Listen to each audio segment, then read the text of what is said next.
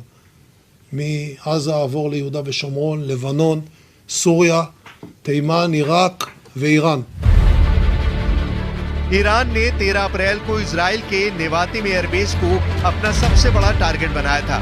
तब ईरान ने सीरिया में अपने दूतावास पर हुए इजरायली हमले का बदला लिया था। ईरान ने दावा किया था कि 13 अप्रैल को उसकी 15 बड़ी मिसाइल नेवातिम एयरबेस पर गिरी। इस बार भी ईरान की तरफ से आने वाली काउंटर स्ट्राइक नेवातिम जैसे सैन्य अड्डों पर हो सकती है। ये बात इजराइल बहुत अच्छी तरह जानता है। अमेरिका के 2 एयरक्राफ्ट कैरियर लेबनान के करीब मंडरा रहे हैं। परमाणु ताकत से लैस ये कैरियर अपने दम पर एक साथ कई फ्रंट पर लड़ने के लिए भूमध्य सागर भेजे गए हैं। इसलिए लेबनान को डर सता रहा है।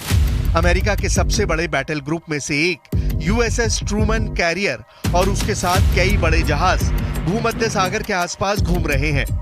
इजराइल को बचाने के लिए अमेरिका का नया डिप्लॉयमेंट ऑर्डर हमास और हिजबुल्लाह को डराने के लिए जारी हुआ है। बाइडेन के ऑर्डर को समझेंगे तो आपको पता चलेगा कि इजराइल और लेबनान का